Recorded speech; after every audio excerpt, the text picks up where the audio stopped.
Hello, human peoples. You're listening to the podcast network of Gamefully Unemployed. To support us and gain access to great exclusive podcasts like Fox Mulder is a Maniac, Tom and Jeff Watch Batman, Star Trek The Next Futurama, and our latest show, Spiel Boys, head over to patreon.com/gamefullyunemployed. We do game streaming, movie nights with our patrons every Friday night, and you can even commission your own podcast about anything you want. Literally anything, within reason, and we have to do it. You are quite frankly out of excuses not to go visit patreon.com/gamefullyunemployed. That's patreon.com/GAMEFULLY unemployed, which is spelled like it sounds.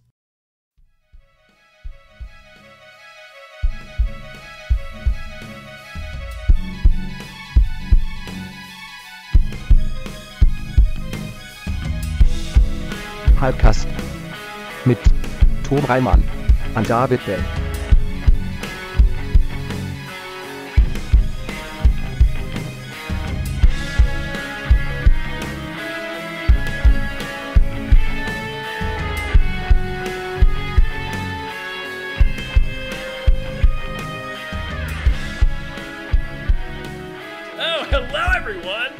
Welcome to another episode of Hypecast! Hypecast! Oh, it's a show where we get hyped about stuff and things. I'm your co-host, Tom Ryman. I'm the other one, David Bale. And I'm Eric Barnes. Hi. Hey, Eric Barnes! Welcome. Oh, man. How you doing, man? What's going on? How you doing? Oh, I'm hanging tight like everybody else. Just Are you hanging tough, though? I have to hang tough like the new kid on the block I am. TMTP, obviously, yeah. Indeed. Like the tattoo across your forehead. Indeed. Yeah. Oh, God. Yeah, that's why I'm poor this holiday season, is because I spent all the money on this forehead tattoo. It's an investment. It's a solid investment. It's a growth. It'll pay off in the future. Just after the actor's strike ended, so... It's something you can leave for your children and your children's children. A forehead tattoo is just an heirloom. Yeah, you carve it right off. You carve it right off of you. Yeah, just pass it down. You just pass it down. When you're done with it. The family jerky. Yeah. Family jerky that could be used as a bumper sticker at any time. Exactly. Welcome. What do you got going on? Do you have anything you want to plug right here at the top of this episode? I haven't been on Hypecast since 2019, so I'm trying to find my footing. You can find me on. Man. Yeah, I know, right? Sorry. It happens. No ill will here. It's although for a time I was like, what, did I suck? Is that bad? What's happening? Oh no. But no, we get myopic in our guest selection. It's all good. It's all good. But in terms of pluggos, follow me on, the Hell site at Eric W. Barnes or Blue Sky at Eric W. Barnes. I'll get an Instagram someday. Watch some more news, because I've been writing a bunch of episodes for him, and I hope to write more. Hey! Yeah. So I'd say that's been fun. I mean, it is, but at the same time, it could be pretty sad. But the latest one, fun. Yeah, but the latest one I wrote is very fun. So, yeah. Foreshadowing to what's to come. And yeah, what was that episode? Why don't you let them know? Well, it's coming out, right? Oh. It's not out yet. It's not out yet. It's gonna. I'm sorry. I thought you were talking about what was the one before? Yeah, what was the one before? Oh, the one before was how all of us in the internet creative community will lose our jobs at any point, any time, at the whims of corporations and/or CEOs. And how something that everyone involved in this podcast and our friends' podcasts and internet shows and shows outside of the internet and do anything online is all too familiar with. Yeah. Tis, I say. Yeah, tis. That's when we started our own thing. Yeah. Prior to recording, Dave and I called Gamefully Unemployed. Go ahead, Eric. I'm sorry. No. Prior to the recording, Dave and I were talking about a mutual friend that just recently got shit canned due to the fragile internet economy. So burn it all down. Yeah. So subscribe to the Patreon, everybody, while you can. Right. I'm sure Patreon's going to become insolvable or Yeah, we'll have a mailing system or something. We'll do shit or something. Yeah, we'll figure it out. Yeah. But for the time Jeff being, Bezos will buy it out, and no one will ever make anything ever for fun or profit ever again. Listen, that's the plan. For the time being, thank you all so much for listening. Yes. Venmo me at Erik ERIK Barnes BARNES. It'll, if you want or don't. I feel bad for saying it, but at the same time, I got shit canned too earlier like a month ago. So from one of my several creative jobs. So it's hard. It's rough out there. It's real difficult. Speaking of, we should thank some producers. We right? should. Yes, we absolutely should. That's a perfect segue. Big old greasy thank you to the following at Nerd Numbers. Thank you very much. Thank you. Thank you to Zero Charisma. Thank you. Thank you to A Bag Full of Bags. Oh, man. Bags within bags. The Russian nesting doll of bags, Dave. Thank you to Aaron Burser. Thank you. Thank you to AJ. Adge! Thank you to Andrew. Thanks for the others, but still fuck that last guy, How. All right. Sure. All right. Yeah, I'm glad you like the others. Andrew. Yeah, me too. And thanks to Andrew McGuire. Thanks Andrew Howe is a swell guy. Olive Branch. Thank you to Asking7. Thank you. Let me swoop in here like a California condor. Thank you to Bob Grenville. Thank you. Thank you to Bootler Bootlesson. Thank you. Thank you to Brian, whom Tom knows. Thanay you. Thank you to Brockway loves the Meat Millie. Thank you. Thank you to Burrito wants you to drink water, hit the gym, and do the ska, cause they loves y'all. Thank you. Thank you to Buy TikTok Superstars Jason Pargin's new book, Zoe is Too Drunk for This Dystopia, out now wherever books are sold. Thank you. Thank you to Chester's Prophet. Thank you. And thank you to Christopher Robert Sparks, Esquire. Thank you. Thank you. Man, goodness. Oh, yeah. Yeah. By the way, I feel bad sending that Venmo. Donate to a vetted charity instead. I mean, do whatever you want with your damn money. Do what you want with your listen. Do what you want with your damn money. If it happens to come to me, great. But throw it in the sewer too. Dude, you could do anything. You could do any. Sewers don't need your money. Turtles do. The Mutant Turtles do. Could yeah. Mutant Turtles can, but they're doing fine. Look at the box office. Ninja Work doesn't pay the bills, unfortunately. Yeah. But let's talk about. I was gonna say speaking of Ninja Turtles, but that actually isn't a segue. Speaking of Ninja Turtles. Speaking of licensed properties. Speaking of licensed properties that popularized in the 1980s. Beverly Hills Cop, Axel F. coming to Netflix. I knew about this for a while. I didn't know it was this ready to go.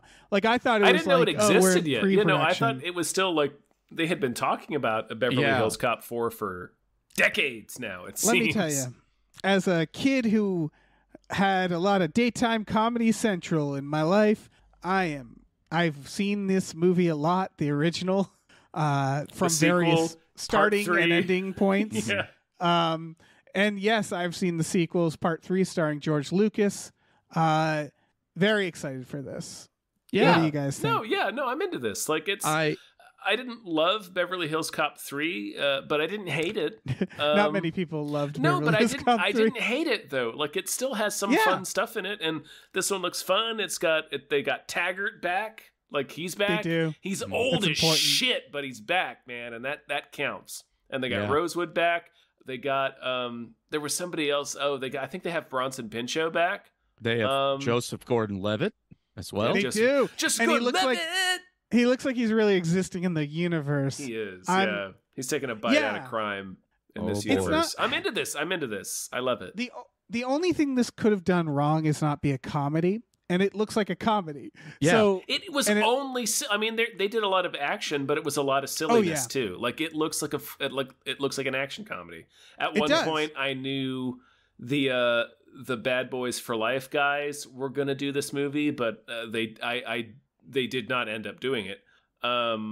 So I know this was in a lot of different hands that were real action connoisseurs. So it looks like from this trailer, the action looks cool. Like it's not CGI heavy. It's real practical stuff. It looks like the stuff that was in the original movies and the comedy. It looks silly in the way that the original is silly. Eddie Murphy is just fucking funny. Like Dolomite Is My Name is funny as hell if you haven't watched it. I mean, Like Eddie Murphy still has it. So like I'm stoked for this movie, honestly. I could not believe, based on the trailer, that I would be excited for this. Because it's a franchise that's been dormant for over, 30 years now? Almost 30 almost 30 years. 1994, I think, was Beverly Hills Cop 3. Yeah, so almost 30. It will be 30 years when this one comes out because it comes out next year. You're right. Yeah. Yeah, and the tone looks right without it looking dated, and it's not. And so far, like none of the jokes seem to be like timeless in a way, like in the sense of I didn't see like, oh, I'm gonna shove avocado toast into a tailpipe instead of a banana this time, or it doesn't look. Yeah, we don't get enough to really know. But all I say is the writers, they don't exactly have a comedy background, which is like one of the writers did the Justice League movie and Aquaman, which is kind of funny actually. Aquaman's I mean, like honestly, when you make a movie like this, if you just have somebody like map out the action beats and then you just have Eddie Murphy walk in. That's what I was about to say. Is that the original Beverly Hills Cop? That's more or less how that worked out, I believe. Right. So yeah.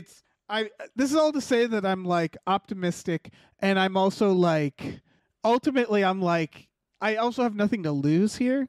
Like, what if it sucks? Like, what does it matter? It's on Netflix. Beverly Hills Cop isn't like some. It's not like a storied franchise. It's an awesome movie, but it's not like a storied franchise. So like, right. We already had one that's we already had a sequel that's kind of contentious. So it's like it's not like it can't do anything but succeed. Right? There's no fandom. There's no fandom preciousness around it, like a like a Ghostbusters. You know, it's not being held with that reverence that the new Ghostbusters seems to be carrying itself with. I think it's just I have nothing to lose here. It's all gain. So I mean, one of the things that is a missed opportunity for me, just personally, but obviously not for Netflix. Is, man, I wonder how this would do in a theater run. I wonder how this would do. Probably amazing, but I don't know. Who knows? And we'll never know because it's on Netflix. And then the very next week on Netflix, they'll advertise something different. I wish there was a limited run or something, but I get it. I do get why, because comedies don't do terribly well. And also, like, I don't think Beverly Hills Cop is really like, it's only speaking to people our age. So one would think, but who knows? I can see. There could be feel like audience. This was one of the few times they correctly looked at this and said, like, this probably is a gamble in theaters. Don't get me wrong, I want to see it in theaters too, but I'm not. I get it. I completely get it. Also, for me, Beverly Hills Cop was meant to be experienced on television in 30-minute chunks. Interrupted with commercials. Right, but you're like a weird freak. Right. So I'm just saying, I never saw it in theaters, so I'm like, I'll watch this on TV. Dave, are you going to watch That's how I grew up with it. Are you going to watch a censored version that has all of the swears bleeped and/or they should ADR'd? They should do like a TNT version. Yes, I want that so bad. I want Netflix. a TBS cut of every R-rated movie. Fuck it. Sweet. Should we keep going? Yeah. We got Dune Part 2. You know how there was Dune? Yeah, I remember Dune. Yeah. This is Part 2. Okay. Yeah, it's pretty cool. Dune Part 2. The trailer just the trailer looked like the last one, which looked like the last one, which looked like the last one. I liked it. I love Denis Villeneuve. I think he's an awesome director. Like, I liked Dune a lot.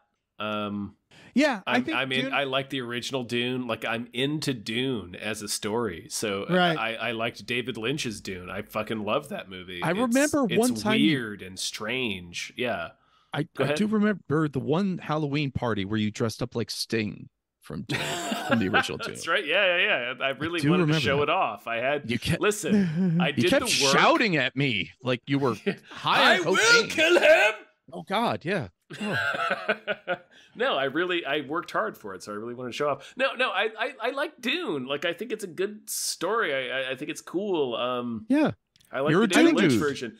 I think Denis Villeneuve is a fucking awesome director, and I'm into it. I'm into him making blockbuster movies. Like I loved his Blade Runner sequel. It fucking rocked. Yeah. It was so good. It's wild to me because Dune Part 1 is very good. It's also, I think, Villeneuve's like my least favorite film of his, which doesn't mean it's bad. Yeah. It doesn't mean it's bad. It just means he's made so much good stuff.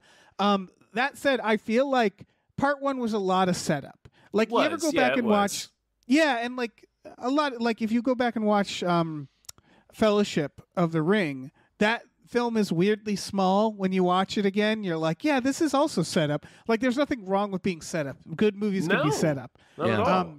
But this feels like it's going to be huge in comparison. And so I think the first one felt a little slow for me. I feel like I'm not going to have this problem with Part 2. Yeah. So I'm into it. Well, I hope the two of you Dune dudes enjoy what happens. Yeah. I will. Yeah. It'll be fine. I think it'll be fine. I'll have to revisit the first one, but I'll have to be awake.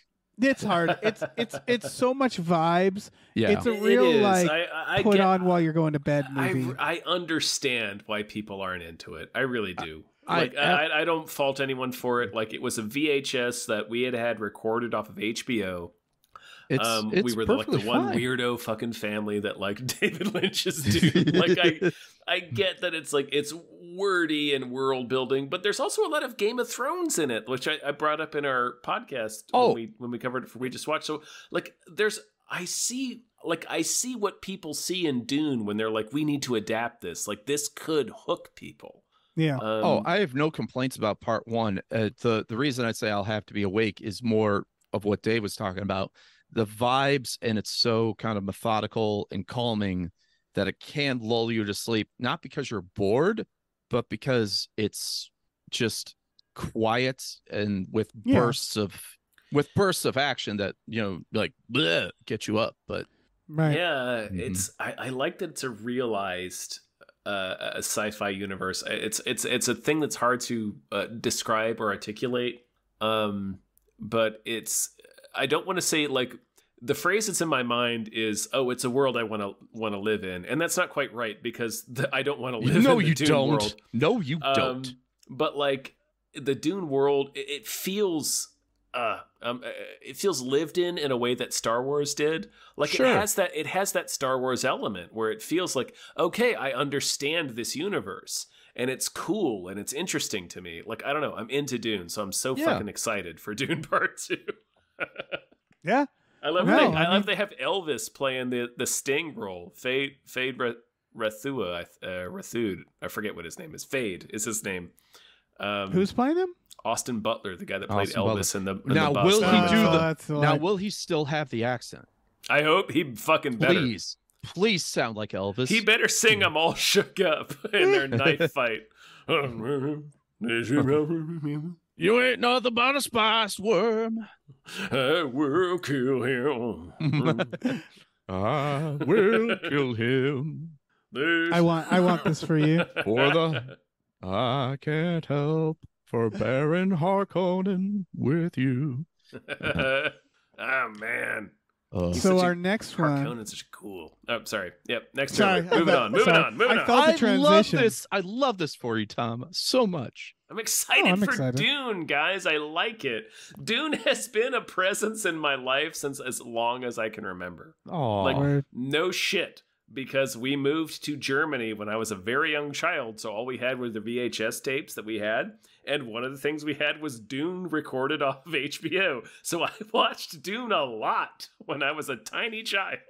Dune is important to me in a weird way. I'm glad it's important to somebody. You're a dynamic Dune dude, and I love it. It's weird. Let's talk about Mr. and Mrs. Smith. Let's do it. Yes. There's some things I want to bring up about this that makes me optimistic about it. Well, one, it doesn't just star Donald Glover. And what's her name? Maya Erskine from fucking Pen 15. Yep. She's great in that. But so it's co-created by Donald Glover and Francesca Sloan, who is also a writer for Atlanta. So that's all to say, there's some very good people behind this. Yeah. It's seemingly based off of the fucking Brad Pitt. I mean, was that based off something the original? Again, was that even the original? Mr. and Mrs. Smith. I don't recall. I don't recall. I'm not sure. It seemed. I mean, like True Lies is based off of a French film. Right. It seems like a movie that's based on another movie. Doesn't that it? makes But sense. I'm looking it up, and I think it's not. It doesn't might have not any be, other credit but a writer. It might not be, and it's irrelevant. But that actually blows me away. I just kind of assumed my it thing was. with this trailer is like Maya Erskine's comedy in Pen 15 is awkwardness. Right. And they lean into that in this trailer where she's very awkward with Donald Glover, who's just like a slithering sex serpent, like Lando in the Solo movie. So it's like, Mr. and Mrs. Smith, what's the thing that people remember about Mr. and Mrs. Smith? It's like the horniest movie ever made. Yeah. Right. Or if you're me, you remember nothing and don't care. Go ahead, Tom.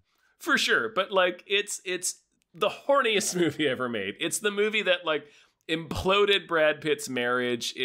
It's the sex appeal explodes off the screen. It sizzles, you know. And for them to do a Mr. and Mrs. Smith series that this trailer leans so heavy on Maya Erskine's awkward comedy, it's like their chemistry is not. It's not awkward like it's not sex. It's like a weird decision to make for Mr. and Mrs. Smith. Well, it's also changing the plot.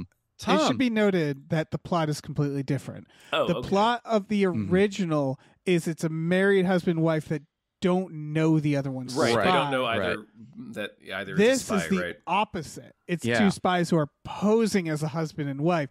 So the vibe I get. So it's the Americans, only they're American. Yeah, the vibe I get is almost like it's almost was called this as an afterthought or something, where they're like we're not real, like it doesn't feel like they're making that movie again.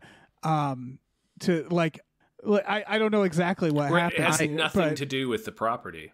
Yeah, it might have been that's the point where they're like, we're doing a reimagining, or they like wrote it and they're like, you know what, this is really close. We could just call it Mr. and Mrs. Smith. In order to fucking sell it. Yeah. Yeah.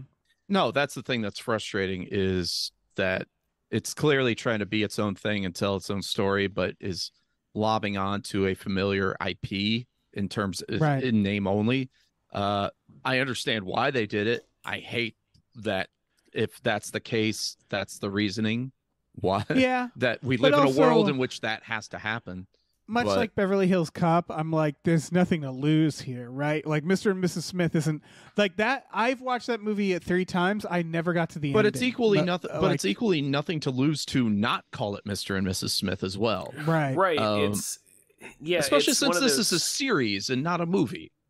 Right. It's one of those things that it's just like baffling. Why would you look at this property like it's the complete? It's a great example of the complete creative disconnect between the decision makers and the people who actually create things. Because it's like, why would you take Mr. and Mrs. Smith, which is like about, it has the True Lies angle where it's like people leading double lives, where it's both the husband and the wife are leading a double life as a spy. And there's the additional element where it's like, it's fucking hot. It's a sexy ass movie. Like that's the point of it. Like, right. And to eliminate both of those things, it's like, why?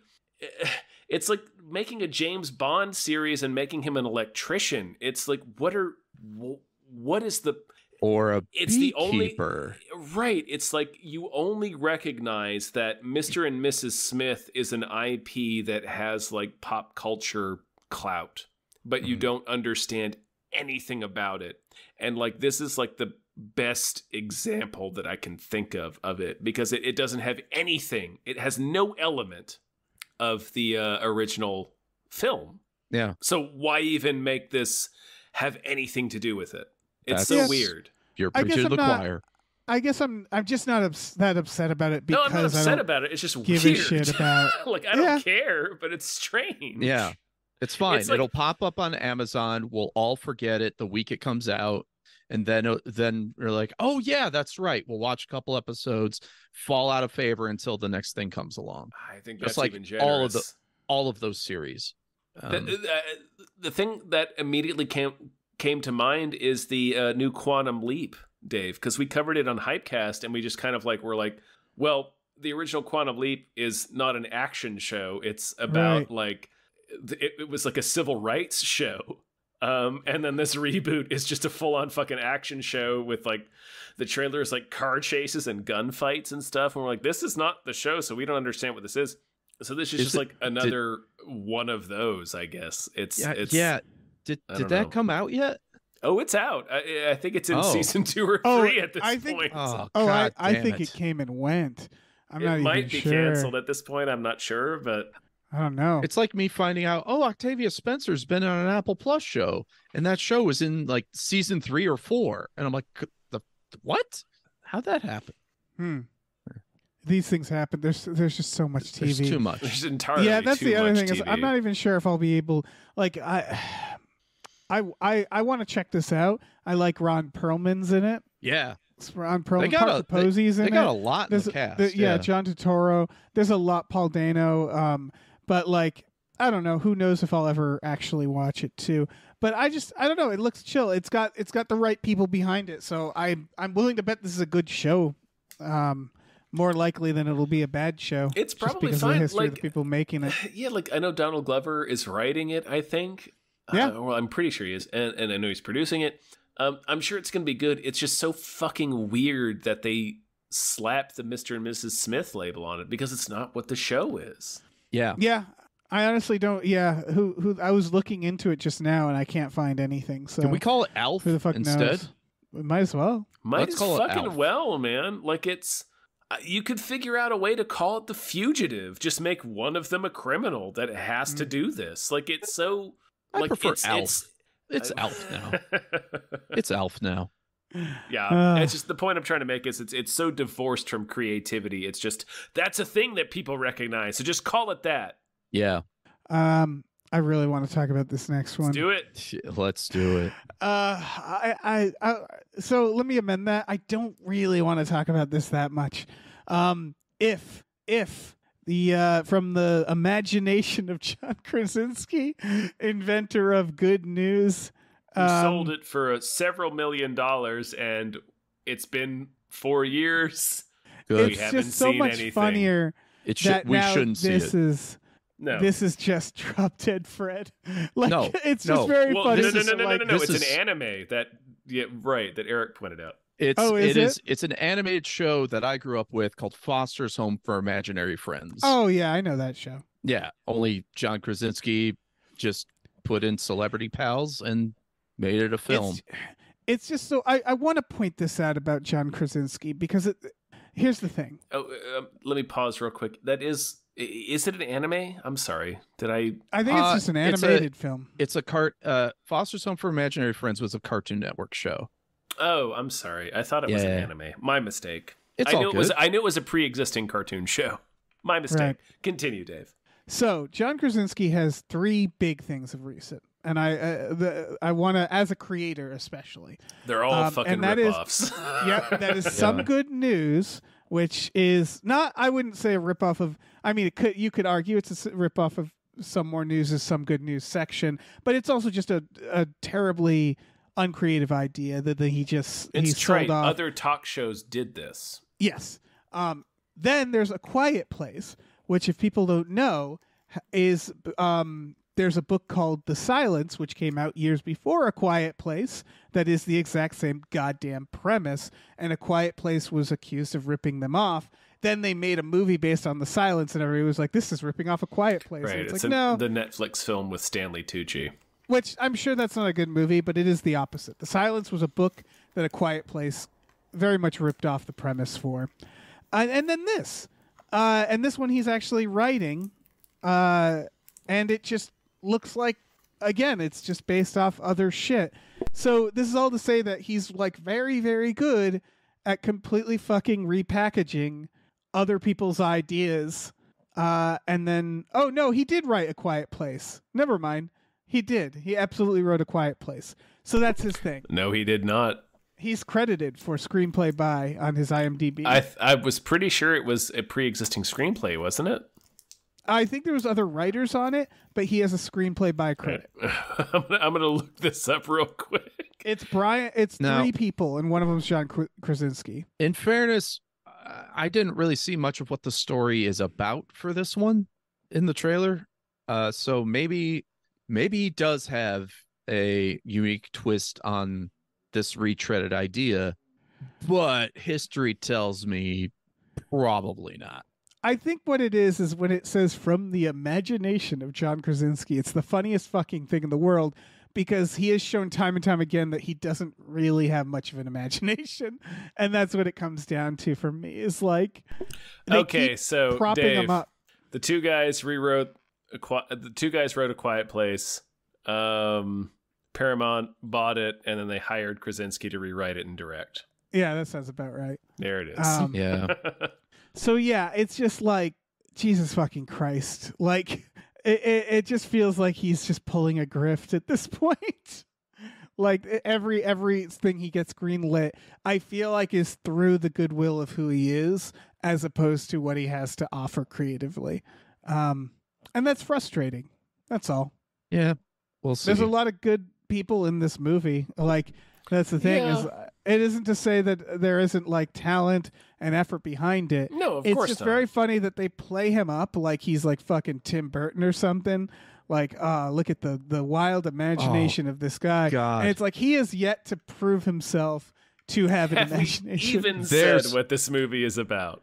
It's just imaginary friends. The if. Get it? Because IF, imaginary friends.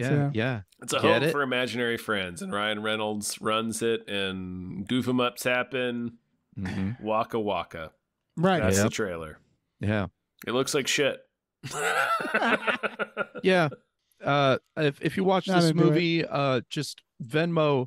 I don't know his Venmo, unlike knowing my own, but Venmo Craig McCracken, the Yeah. creator of Foster's Home for Imaginary Yeah. Friends, and At the very least, At the very watch Drop Dead Fred. I'm not Drop Dead Yeah. Fred. Or at that. the very No, at the watch very Drop Dead least, Fred. watch Little Monsters instead. 'cause Yes. Oh that's- yeah, Little Monsters. This is Little Little Monsters. Monsters. Watch them both. Yeah. Watch them both. Little Sure. Monsters, Yeah, Drop I Dead mean- Fred. Yeah. Listen, someday maybe John Krasinski will impress me. He's yet to do that. God, it's I been hope- nothing but mid. I hope he transforms into the new Tim Burton Dave just to Yeah. just to spite you. Yeah, bring it on.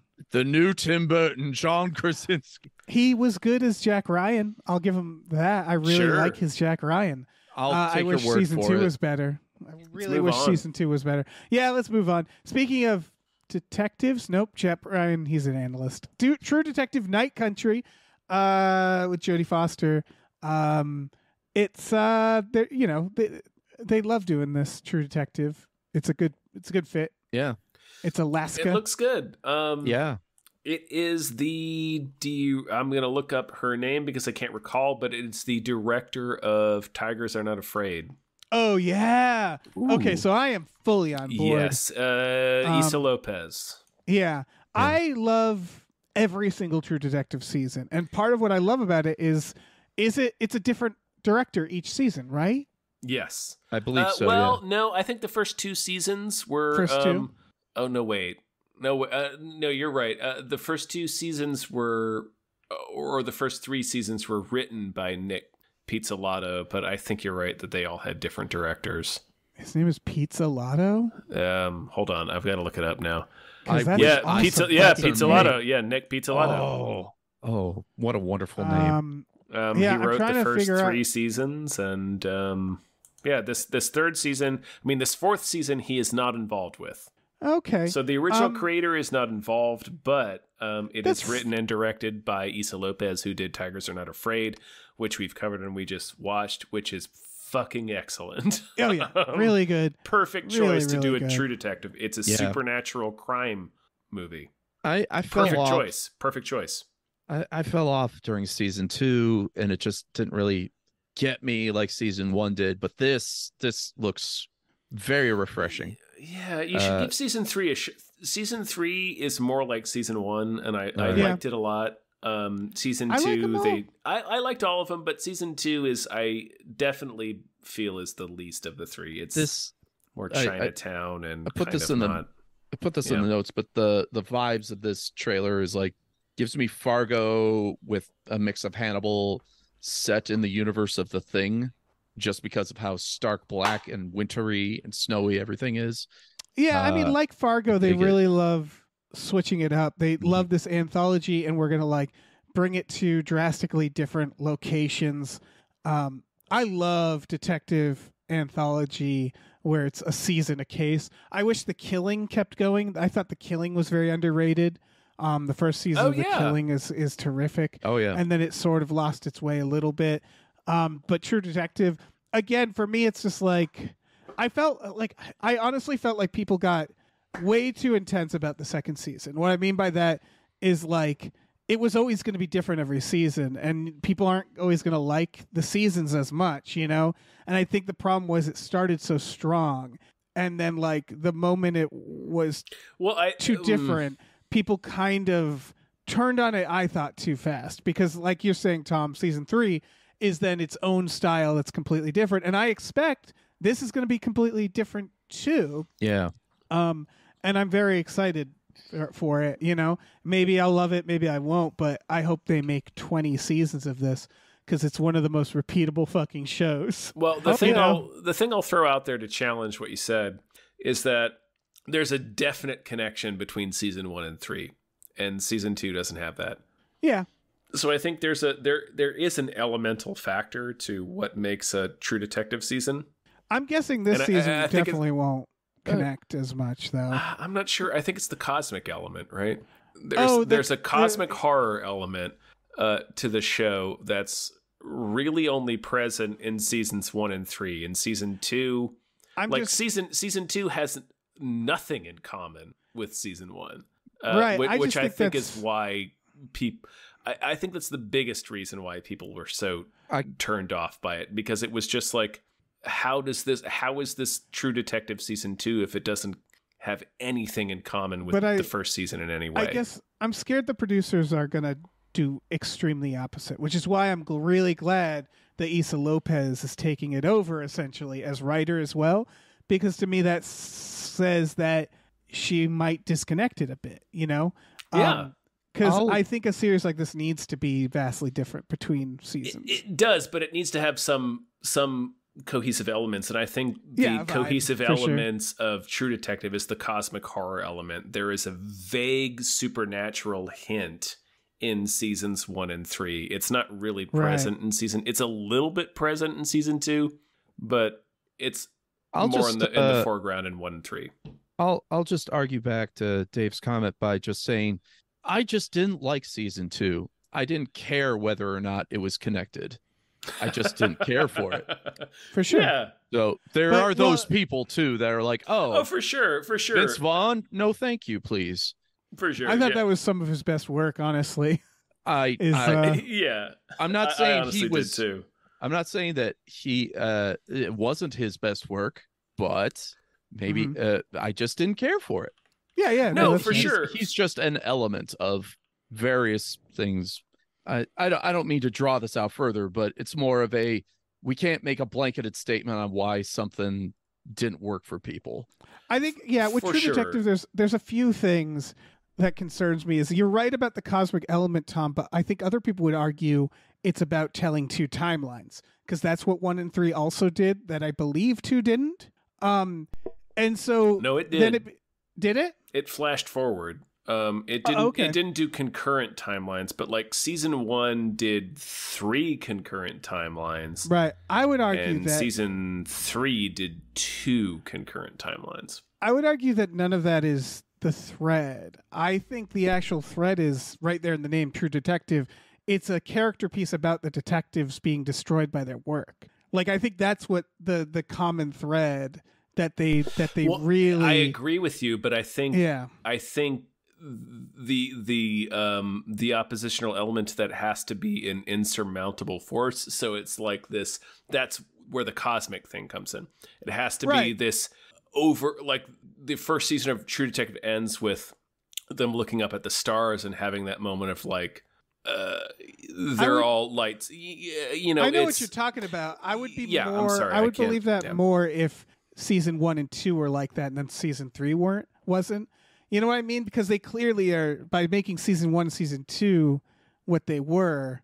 I think they interpreted it as this is character pieces on detectives as opposed to being specifically cosmic horror or cosmic vibes being a part of the DNA. I think they course corrected because I think you're right in that that's what people wanted ultimately. But I don't think it's what you know what I mean? Like, because you're saying that season 1 and 2 was the same writer, right? So it was, yeah. Yeah. So I think that's more of a course correct. I just don't know that he realized what drew people to it, is I guess what I'm saying. Yeah, that makes sense to me. I just hope that it is good enough that we can do a callback to when social media did all those True Detective season 5 and insert picture of 2 random actors here. Oh, I definitely just bring that back.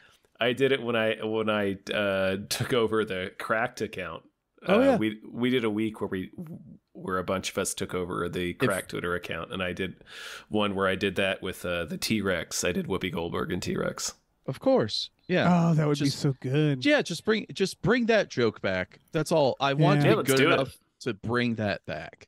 Let's talk about my old nostalgia. Oh yeah. Let's talk about the brother's son. This is it's the Mafia Mama, but it's Mafia son. Did I get that right? It's like Mafia Mom is Michelle Yeoh, and her 2 Mafia sons are karateing their way through the Mafia, and it looks fucking awesome. This looks great. One is karateing and killing their way. The other is a dipshit, as they clearly said. So, haha, yuck 'em up's funny, and it looks good. It also looks like it'll be forgotten the very next week, but it'll be good. It's hard because it's the oversaturation of Netflix. I love that Michelle Yeoh. I love that they're like get her in fucking everything. She's in Transformers now, and I also like that. It feels like I might be wrong about this, but it feels like before Everything Everywhere, it was the fact that she could fight was the thing that they brought her on for, and now they're like. She's finally being treated like a goddamn actress. Which isn't to say I think she might be fighting in this because if you got it, you're gonna flaunt it, right? Why not? It's the reverse now. She is an actress who can fight. Exactly. So that's she's an actress, but you consider her for the additional consideration for roles that require her to fight. But yes, she showed her acting chops in Crazy Rich Asians and other things. But it wasn't until she won an Oscar.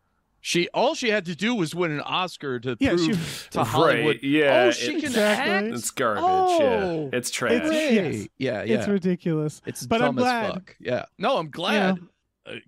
Give her all the roles. Let her make all the money from everything. Let her make all the money, everything, everywhere, all at once. Yeah, exactly. She's a delight. Yeah. She looks real sinister in this movie too. Yeah, she does. She looks like a good bad guy in this movie. She has villain face. It seems like the villain. one son is the good guy, and his brother has been conditioned to be this villainous murderer under the tutelage of their mom, Michelle Yeoh. Mama's favorite, obviously. Yeah. It looks like a cool movie. It's going to be on Netflix. I'll watch. It's not a movie though, Tom. It's a series. It's a series. What? Fucking series. That's what I'm talking about. Okay. That's what I'm saying. I don't think they're gonna load 8 episodes all at the same time, and if you don't make it through that weekend, I'm sorry, but Netflix will move on to the new thing the following week, as we all will.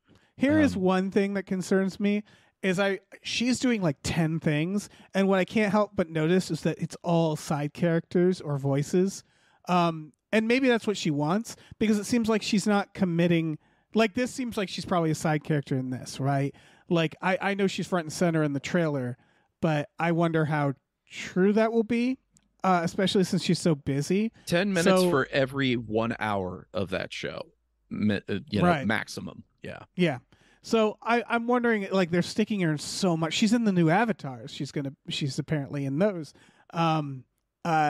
which will be coming out in fucking Lord next year. Fucking knows 2031 is Avatar 5's date. Oh my God. But yeah, I just like I want to I want to see her front and center too. I want that for her, but I don't know if she wants that for her, so I'm not her agent. She's not a spring chicken, and they're going to offer her a shit ton of money for little work now. Yeah, that she's won an Oscar, so she's just taking advantage of that. And yeah, she's cruising around. If you want more Michelle Yeoh, there are a shit ton of Hong Kong films you could check out. That's true. She's been around for a minute. Yeah. Let's talk about this next one. This is Baghead, right? That's what we're up to. Yeah. This isn't a judgment of the film itself. I just need to point out that there's so many horror movies now that say from the producers of It and Barbarian specifically, and I think it's because those films must have had like 20 producers, and like it's just one of those things that is so meaningless in trailers right now. Like especially I've seen from the producer of Barbarian specifically so many fucking times, and I just think that's funny because like this is a first time director. That's why they're putting that in there. Yeah. But that's such a meaningless phrase. No, I mean, we used to see it a lot. Like, we would see, like, from a producer of, Yeah, it's one of the most meaningless goddamn phrases. Mm-hmm. This is produced by 2, 3, 4, 5, Someone 6, threw 7, money 8, at this. 9, 10, 11, 12, 13 people. It's produced by 13 people. That's too many people. I mean, that's also par for the course for indies, because I assume there's, like, distribution. I bet it's, like, really split up. I'm guessing, like, I'm guessing it's an indie film that got more and more funding as it went, and then it got a fuck ton of producers. This is about fucking Baghead. It's like a creature with a bag on its head, and that it takes the form of your dead loved ones, but at a price. For people who are like mourning and want to see them. Of course, it's not really them. It's a fucking Baghead creep. But when they remove the bag from their head, they turn into the person. Right. I think it would be really funny if it's like so clearly not them, because it doesn't like it just looks like them, but it just says generic shit. Yeah, it's this weird like, know shit. Their name. Or like it has this strange accent. And they're like, what is this? They're like, what do you want from me? I'm a Baghead. It's fine. That's Why how are it you refers to itself. Australian? Yeah. All right. I'm your mom, mate. I'm your mem. I'm your mem. Baghead's new Babadook. That's what I'm thinking. Like, I hope this is good, and then I hope we can make fun of Baghead as. Oh hell yeah! No, I was into this trailer. I really liked this trailer. Yeah. So Dave, you want Baghead to be the new LGBTQ icon? Yeah, I'm getting ahead of myself because Babadook's legitimately good and scary, and then that's we a good got movie. to make fun of it. I don't know why you're shitting on it. It's not that I'm shitting on it. It's just afterwards, then Babadook was funny because we're like. In what we do in the shadows, there's like a Babadook. And it's a funny idea to have a Babadook. And it's a funny name to say. Exactly. Babadook. So I'm hoping this goes through full Babadook because it's Baghead. It's a funny thing to talk about. Babadook is baby talk for baby bottle poop, Right. So and I want some more Bagheads. I want like 6 Baghead films. Yeah. Or Bagsheads. Baghead. It's true. This looks legit though. This does look fun. It does look good. Yeah.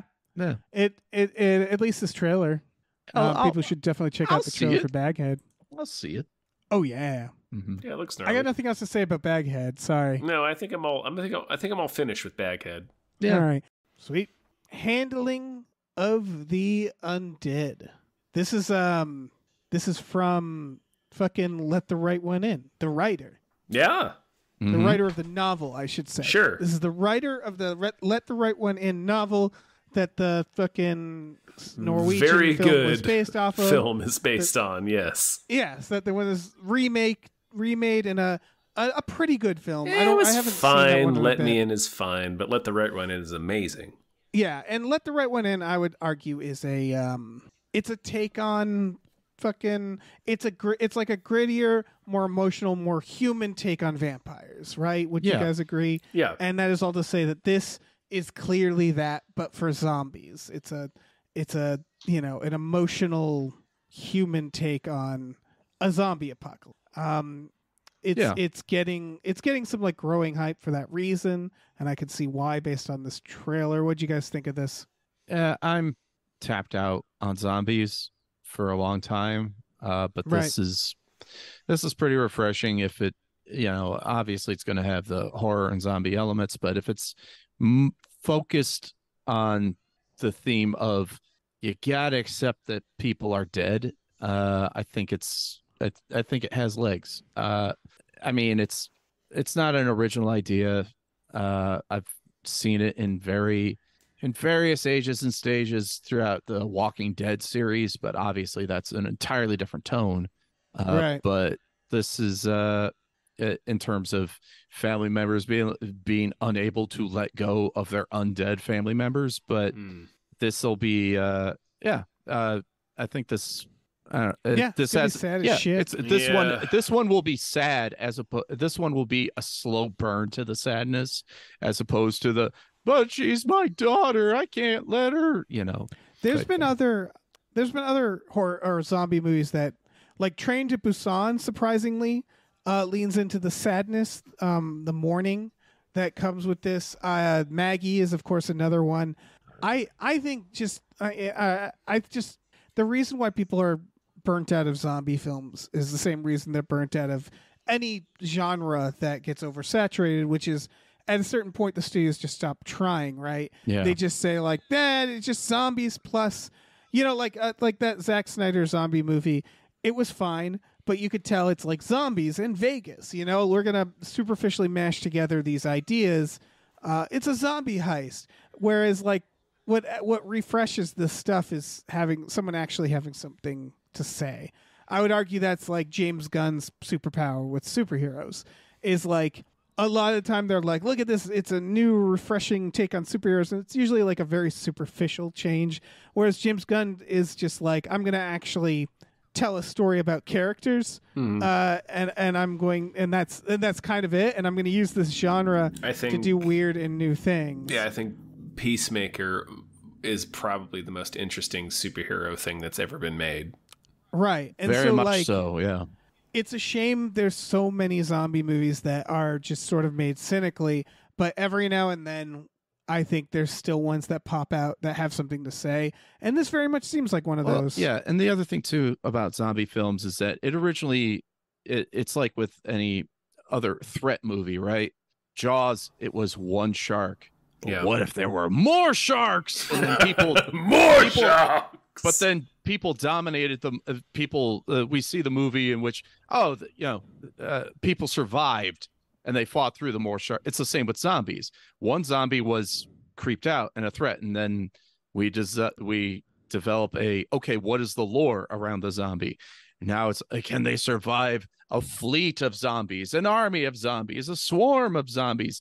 And now it's gotten to the point at which it's just a boring fuck. I mean, in our lifetime, House of the Dead, right? We just in video games, we have to take out, and we easily can, hordes upon hordes of zombie with a quarter and a light gun. So pop culturally speaking, it's not really interesting as a threat. They're kind of like the foot soldiers of the horror genre, so to speak. So I do like this because at least based on what is being shown at the trailer, that heavy focus is more on the emotional impact of who was turned into a zombie, and that is being expanded upon and stretched upon, as opposed to a single scene in which one of the characters we care about has been turned. Yeah, I also think the way I haven't they seen do zombies Maggie, in this, so I can't comment on that. Right. Though I like the way they're doing zombies in this because they're more passive too. I like they're still violent, but they're doing a different take that feels less about excitement and more about like creepiness. Like this has been the first time in a while that zombies look genuinely creepy to me. And so like because they're like clinging to babies, clowns. and it's this hit me a little bit because I've lost a lot of important people in my life in the past 2 years, and this I thought was a compelling take on zombies that we haven't seen. You don't see a zombie mom clinging to a zombie baby. You just don't see it. So I'm on the same fence as Eric, where I'm like so burned out on zombies. I don't give a shit about zombies, but like this trailer kind of spoke to me. So I was like, all right, I feel like I will give this a shot. Yeah, Yeah. I think it's gonna be good. Yeah, If it's cut through the noise of zombiness. Yeah, I see it as, this is going to be a tale about loss and the trouble of letting go. Mm-hmm. And if that's where it's going, just with a zombie coat of paint with it, I'm for it. Right, Yeah, like there would be I'm into something this. so depressing about seeing a zombie like furiously trying to pay its mortgage, or something, less silly than that, like something more elemental than that. But you see what I'm getting at? Like, this is. I feel like this show is kind of promising a little bit of that idea, and that is interesting to me. Yeah, and it, you can see some of the parallels of one of the characters is taking care of their zombie elderly mother, and I saw glimpses of my 90-something year old grandfather who had deep dementia just months before he passed on, and trying to care for someone that is essentially gone. So I don't know, maybe I'm getting a little too deep in my feelings with it too, but yeah, No, for sure. No, I could definitely see different parallels and interesting potential takes that this could go in. yeah, So, for sure. Yeah, it seems like a similar thing. Yeah. Hit us both there for sure. Yeah. Mhm. So I'm into this. Yeah. I'm into this. Hope it's Yeah, good. Yeah. yeah, movie. Don't Next suck. Next row is for Hamlet. Yeah. Ian McKellen's. This one makes me laugh because I'm just imagining Ian McKellen just like, yeah, I'll shit out another Hamlet. Like, Sure. he must have been in so many versions of Hamlet in his lifetime, right? He's a British actor. He's Ian McKellen. I'm just Right. without He must looking have it up, played I'm like, every this is- fucking character in Hamlet. Yeah, At this it's just point. very funny to I'm me. sure he was shocked when they're like, no, you get to play Hamlet in this Really? Right. I'm 80. one. Really? Yeah, exactly. That's the only But- thing that's hooking me is But you're right. It seems like they're making it work. Like he's like kind of the Here's big what's- man on campus of like a theater troupe. Here's Yeah. what's really funny. This is based off a stage play. It might even be just the stage play filmed. Kind of He looks also like it, in yeah. 2023 did another movie called Hamlet Within, which is a modern day version of Hamlet. Christ on a cracker. So like again, he's just I am shitting so out them sick Hamlets. of this goddamn story so much. Good for him. Good for Ian this McKellen. This movie Getting looks that Hamlet money. I'll watch this, but it I looks refreshing by comparison to seeing a story that I've read and read and read and read for If I were too many times in public school. Yeah.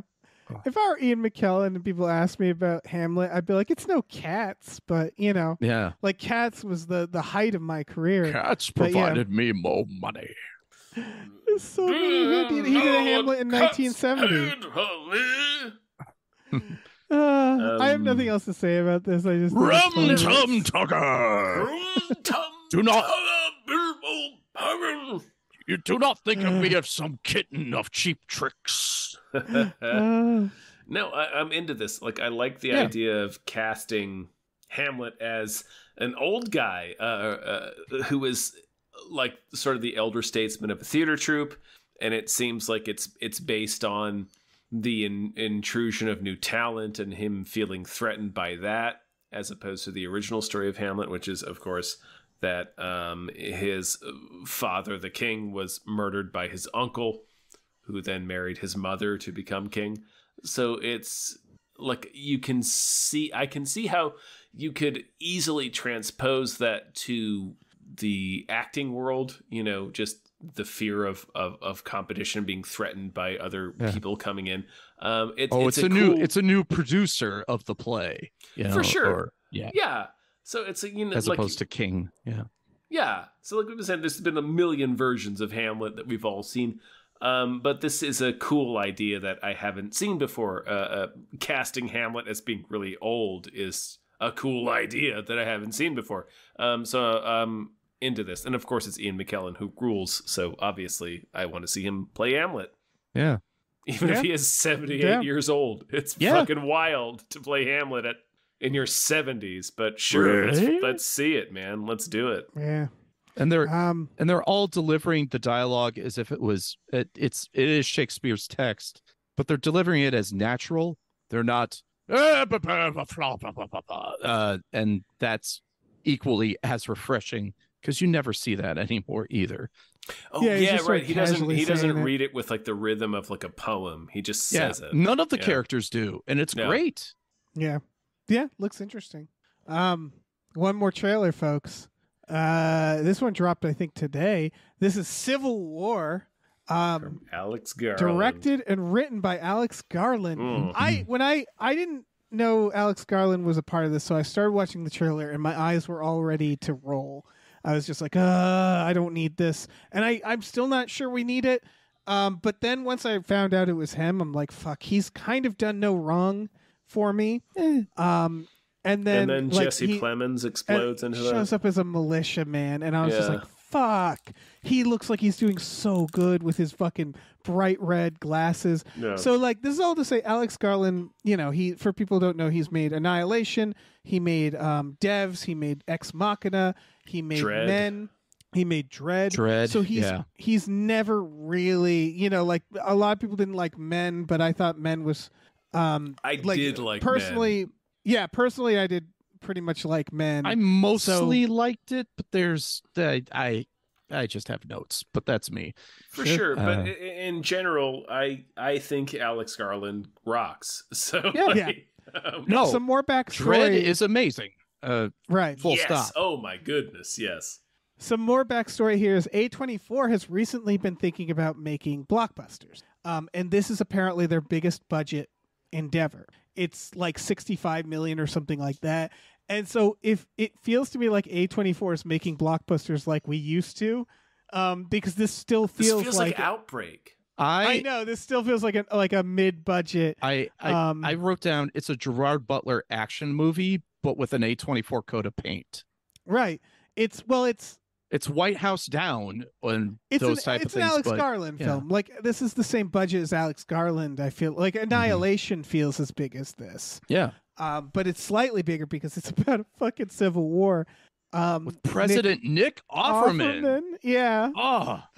So I don't know, man. I am extremely curious about this film. I don't know what Alex Garland has to say politically. That's the only thing where I'm like, he's never really been. He's said a lot of things about a lot of stuff, but he's never been like, here, I'm going to talk about the politics in America. I think from what this film looks like, it looks like I'm not sure that this is going to have anything like philosophical to say. I think this is just going to be drawing conclusions that are drawing logical conclusions. Like, I think that's what's going to be terrifying about this movie. I'm not. Yeah, that's my thoughts. Is he might not make it that political, surprisingly. Right. Yeah. He might not go into the details. It might be more about the terror of this situation. Well, the broad stroke that kind of clued me in on how it's not going to be quote unquote taking sides is it's apparently a new republic / country consisting of Texas and California versus the rest of the United States. And on paper, politically, that's the reddest of the red states and the bluest of the blue teaming up. He clearly did that on purpose. Yeah. So this also it's so I don't think there will be huge, current political messaging one way or the other. Just the overall message of, if we break up, when will mankind learn? If we break each other up, it'll just divide us even further. Beast is man. Yeah. Just the broad strokes. Much like how in Men, it's men are terrible. End of message. But anyway, this also made me, by the way, want to watch season 2 of Fargo. Yeah, because season 2 of Fargo rocks. Yeah, it really does. Yeah, they were really good in that, weren't they? Nope. Yeah. The current season of Fargo, worth your time, boys. Oh yeah, I'm a little. I think I'm a few seasons behind. Yes. Oh yeah. But yeah, I will give anything Alex Garland does a shot. Like, I don't think he's beyond reproach or anything like that. Yeah. I do think Men is more sophisticated than what Erik just suggested. I think it tries to be as more sophisticated. For sure. But, we don't need to rehash it. It's just yeah. I feel like he's a real talent and a real artist with things to say and a viewpoint. This is all to say that if anybody else was making this movie, I probably would be like, ugh, Christ. Oh, agreed. Yeah. But like, this is probably the one person that I'm like, oh yeah, I'm curious. But, also, he wrote the script to apparently 28 months later, which is still something that's in production, and I appreciate that. I appreciate that he's like, oh yeah, I'll keep writing those. By the way, he wrote a PS3 game. Yeah. By the way, my critique of Men, yes, was basic, just because we don't have the time to break into it. But overall, I say it's a 7 or 6 out of 10. Whereas I usually see him as a 9. For sure. No, I didn't mean to poo-poo on that. I really want to play this Devil May Cry game. Oh, that one. Oh, he wrote a Devil May Cry game. He sure fucking did. He wrote the late Devil May Cry 5. No, I think he wrote DMC for Ninja Theory. DMC. Oh, yeah. I see. Okay. Because he wrote Enslaved: Journey to the West for Ninja Theory. Holy shit! I didn't realize he wrote Never. Christ. I didn't realize he wrote Never Let Me Go. That's a great movie. Fuck me. He is just all over things that I love. God damn. He also wrote Enslaved: Odyssey to the West, whatever that game is. That's the PS3 game that I was rambling about. All right. I retract any negativity I've said ever about Alex Garland. Oh no! Do not. Game. I already did. He also apparently wrote an episode of Batman Black and White. It's been done. It's already done, Tom. It's already been retracted. I gotta watch these. Is that it? Are we done with trailers? We should move on. Never. All right, let's think some producers. I just want to say that Alex Garland is not beyond reproach. That's not. I say he is. I say he is now. He is now. Oh dear. He will be. I'm gonna go to the Church of Alex Garland this Sunday. All right, let's thank some producers. Yes, Dave, save me. Big, old. It was a greasy thank you. I'm gonna go with a real dry thank you. To the following. A real friction. Yeah, tons of friction and warmth and scratchiness. Thank you to Dan Hackroyd. Thank you very much. Thank you to Davey, the ghost of East Las Vegas, Francis. Thank you. Thank you to David Knight Boot Henson. Thank you. Thank you to Deborah is awesome, Barbara is great, and cancer can go to hell. Yep. Thank you to Dracula, the bus driving vampire. Toot. Thank you to Driftless and his elephant army demand you watch Lair of the White Worm. Can do. Thank you to E.T., the extravagant terresticle. Thank you to Exploding Runes. Thank you to Funky J Mostly Comes Out at Night. Mostly. Thank you to Happy Holidays from the ghost of Dave Andrew Thomas. Thank you. Let me soup in here. Thank you to Heedless Helping Handfuls. Thank you. Thank you to ImpossibleWorlds.net. Issue 3 is out now. Gorge yourself on our fiction. Gorge! Thank you. Thank you to Jay the Crow Baron says, have a great holiday season. Hail Satan! Hail Satan. Thank you to Krishanovich. Thank you. Thank you to Look Mom on a podcast. Thank you. Thank you to Mabel. Step on me. Step on me. Thank you to Mackenzie Fuck Shuffling with Willem Dafoe's confusingly large dick chill. Thank you. Thank you to Mercurial Oz. Thank you. Thank you to Mike the Lurker. Thank you. And thank you to Mongolian Throat Skanking. Thank you. All right.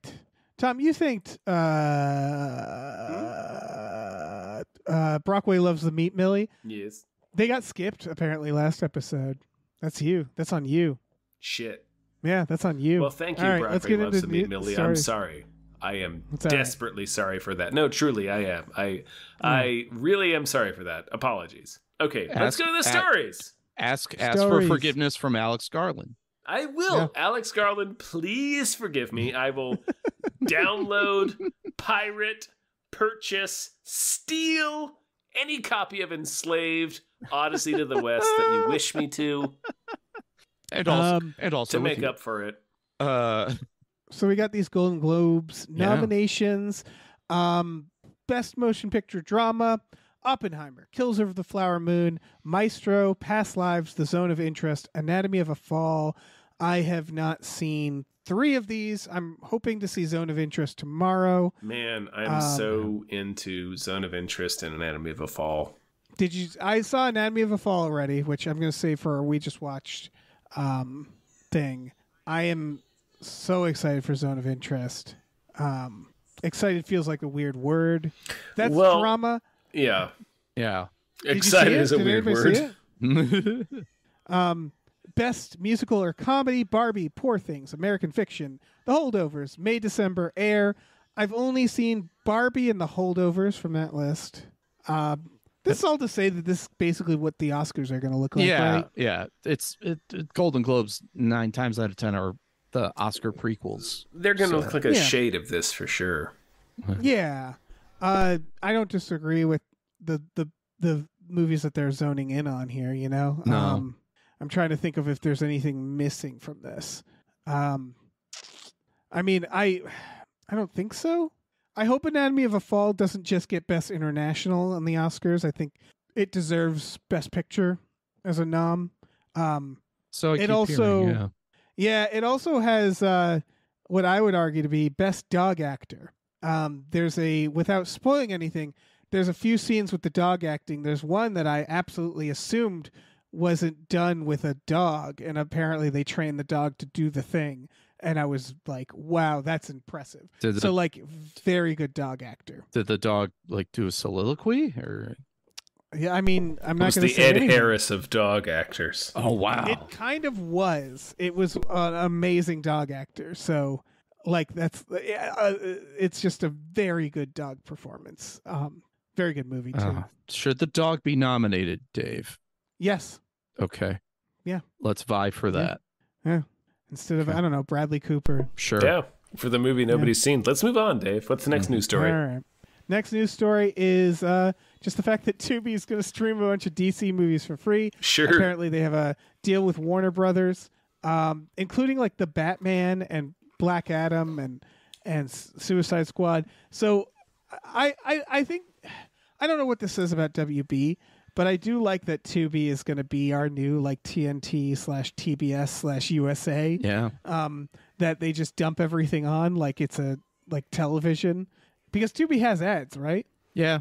Yeah. It's the further cableification of streaming. Yeah. But someone has to, right? I don't know. I guess. They're having so much trouble making money. Against. Yeah. It provides another a free avenue for people to enjoy movies. So it's just weird. I mean, it's emblematic of the problem with the streaming culture and why it's imploding, where it's so DC is streaming a bunch of their movies on Tubi. They're also offloading a bunch of stuff onto Amazon, like Merry Little Batman and a series related to that movie. And licensing a bunch of their movies onto Netflix now, where you can see a bunch of their movies on Netflix now. So it's really diluting the streaming sort of culture, where you have to you have to go to Warner Brothers to get Warner Brothers stuff. So it's it didn't even last for 2 years. So I think it's just another sign that this is imploding, and we're going to get back to some sort of equilibrium that's going to be a little recognizable to what we had before, the rental system if you wanted to rent something, and then buy something if you wanted to buy something. But then other than that, it's appointment viewing, or maybe not probably not appointment viewing, but I don't know. I think Tubi is part of the ecosystem that used to be, which is commercials, free with commercials. Yeah. And so I would be more upset if Tubi cost money. But right. That was the thing that I meant to mention, that all of these services are adding commercial supported tiers that you still have to pay for. Yeah, that's whack. But I have no other thoughts on this. Yeah, me either. Oh, I mean, sure. I'm glad it's on Tubi. How could there be? All right. Well, let's keep moving then. Final lap, if you will. but we gotta thank some more producers first. Yeah, let's do it. Do it. Big old Thank you. oily, Oily, greasy, sloppy, slimy, slimy, glistening, oozy, glistening. Ooh. glistening. Thank you Glistening. to the following. Thank you to Mr. Tell your wife how many Patreon subscribers you have before you agree to buy a house. Thank you. Thank you to musical guests, the Ludicrousmas Children's Choir. The Christmas Children's Choir. Thank you to No One Can Hear You Scream in Space McNulty. Thank you. Thank you to Norm from Cheers. Thank you. Thank you to Pete for Pagel. Thank you. Thank you to Numino Ultra Microscopic Silico Volcano Coniosis Anti-Disestablishmentarianism Jones. Thank you. Thank you to Ed Nug. Thank you to Rev Thank you so MD. much. Thank you to Ricky Cilantro. You. Thank you to Rosemary's Baby Thank from you. Eraserhead. Thank you to Screaming Horse Pyramid. Don't do that with horses. Thank you to Sorry Cop, world's most laughable centrist. Thank you. All right, let me swoop in here. Thank you to Steven. Thank Thank you you. to all the nurses in the Einstein neonatal ICU. We did it. We made it through 2023. Woo! Woohoo! Good job. Yeah, way to go. Congrats. Thank you to the Midnight Patron with Patrons at Midnight. Yeah, baby, yeah! Thank you. Thank you to the Oatmeal Savage. Thank Thank you to you. TV Terrible, and he says, the strikes may be over, but egg David Zaslav for fun and profit. Agreed. Thank you. Thank you to these 7 Bs. Thank you. Thank you to Tiger Drawers, Pratt Thompson. Raindrops keep falling on my head. Thank you. Thank you to Tip Drizzle. Thank Thank you you. to Tux. Tux. Thank you to Vincent. Thank Thank you to you. Why Did She Get Flying Fuck at the Moon? Thank you. And thank you to your mom. Thank you. Dave, Woo. we have smashed headlong into the end of this episode. Yeah, So I only sure have one more question for you, and that is, do you have a movie that deserves more hype? Oh, I do. You son of a bitch! Yeah, I do. This one actually came out, I think the day we're recording or yesterday, the day before we're recording. This is all to say that it is out right now on VOD, and I want to check it out. This is called Soft Liquid Center. It is a mumblecore film. I only bring that up because that is like a dirty word for some people. Mumblecore is, it's also a broad definition of a film. Like it just means like a lot of conversations. But this is a horror movie.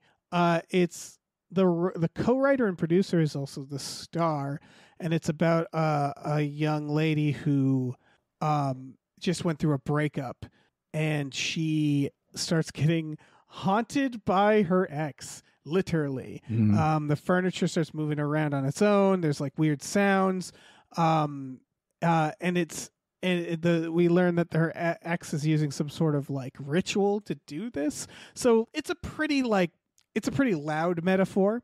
But what doesn't seem loud based off the reviews is how the haunt manifests itself. It's apparently it's very low budget. One of these reviews says it's one of the best examples of a low budget ghost story.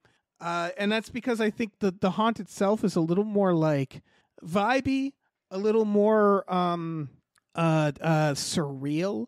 There's apparently a scene with a haunted watermelon, and I'm like, well, shit. That, according to this review, gave them Eraserhead baby vibes. So I'm like, well, gonna have to find out what the fuck that I'm means. gonna need to know where this goes. Yeah, it has my attention. Yeah, there's a lot of like gaslighting elements where she's like having conversations with people and then they're not remembering the conversations. Weird, like, you know, again, way more surreal as a haunting. The camera work in multiple reviews is being called like amazing. And you can kind of tell from the trailer, the sound design is apparently very good. One review talks about how there's this background noise of insects that you'd think would be soothing, but is used to be menacing. It just sounds like it's made with a lot of fucking care. And it's all, I don't know. It just sounds like a horror movie that doesn't just do the things you'd expect it to do to scare you. And that always pops out for me. What did you guys think of this trailer? I liked it. And I really want to watch it very much. So it's just for pretty much the reasons that was stated. It just looks interesting. The premise itself, to your point, Dave, does sound you know, like it's as subtle as slicing bread with a baseball bat, but because everything looks to be done with care and there are some unique elements, like I cannot wait to be terrified by a watermelon, and I want to see them do it. That's what I'm into to make it happen, because that just sounds like this is a challenge, and it excites me, because some of the best filmmaking is taking stuff, very loud premises and very simplistic story, and enhancing it through the creativity of how you shoot it, how you mix the sound, and what you do with the limitations that you give yourself, or the limitations that you just have. So yeah, really looking forward to it. Yeah. I'm into like how low budget it is, honestly. For sure. Which is like a weird thing to say, but like it looks like it is really making a meal out of its limited resources. Yeah. Like it's a lot of shots of like what's clearly just like, you know, like a sparsely populated house, or like, you know, just like a backcountry road or something. But it's what we see in the trailer is shot in such a way that's interesting. So yeah, I'm into this. Like I don't necessarily care about the premise so much, but like what we see in the trailer looks pretty sweet. So yeah, I'm on board. Everybody check it out. Soft Liquid Center. Do it. Like I said, it's on streaming right now, so I'm going to check it out as soon as I can. Even the title is unsettling. Where's it available on streaming? Shudder? I think fucking anywhere. I don't know. Here, I'll Google it. Soft Liquid Center Film Watch. It's on Prime Video right now. Oh hell yeah! Yeah, sweet. Available to rent or buy. It's hour 20. Just did. Seems breezy. Hour 20? Even that sold. Breezy. Put it on the old watch list right now. I did it. Oh, nice. Well, in guess real what? time. You heard it here first. Guess what, fellas? That's a sewed. We've done it. Woo! So Erik, thank you so much for being on the episode, man. Yeah. Again, this is always fun to talk to you guys. Of course. And always fun to talk movies with everybody. What do you got going on? What do you want to plug? What's going on, buddy? Where can people find you? I hope you all know that I was just kidding about the Venmo earlier in the episode. If not, spoiler alert, I was. Donate to something that you truly believe in, if it's not shitty. Like a Venmo. Like, huh? Keep going. I broke your momentum. Oh, well, you could donate to buying Venmo if you want to. I don't care. I do. All right, I'm digging myself out of the hole. Don't donate anything to anybody except the thing. Do what you want with your money. Donate to Alex Garland and worship at the Alex Garland Church in your community. But you could also follow me online at Erik W. Barnes on Twitter and on Blue Sky, and maybe Instagram if I get around to it. Watch some more news. Tom writes for it. I write for it. Dave's a head writer. It's wonderful. Subscribe to the Gamefully Unemployed Patreon, in which you can support these two gentlemen. And on top of that, you get to listen to me hang out with these gentlemen every Friday night for movie night. So that is very it's one of my favorite. It's one of my favorite things to do is to pop in there and hang out with the folks and hang out with you and talk over movies and enjoy them. Oh, yeah. Or don't enjoy them. Yeah. Oh, so, yeah, no.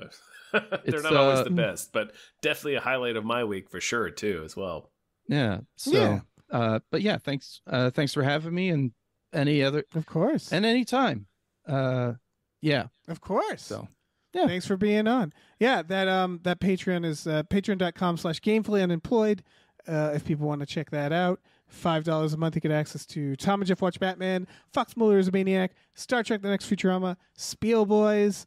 And yeah, we watch movies. Erik is often there. We do that every Friday night. It's a real fucking chuckle fest.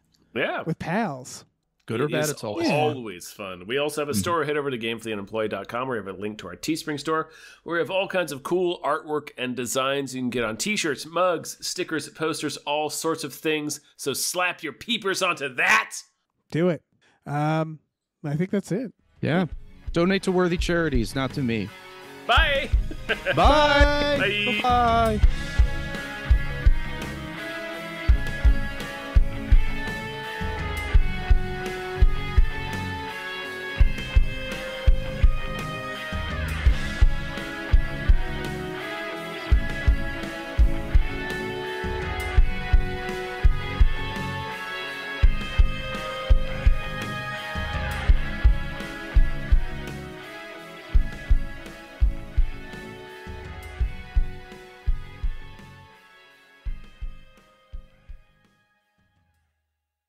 Our music is produced by Chris Corlew. You can follow him on Twitter at @thecorlew, Corlew, and find more music at shipwreckedsailor.bandcamp.com.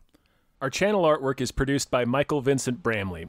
You can find more of his artwork at instagram.com/mvbramleyart. Our episode artwork is produced by Justin Brown.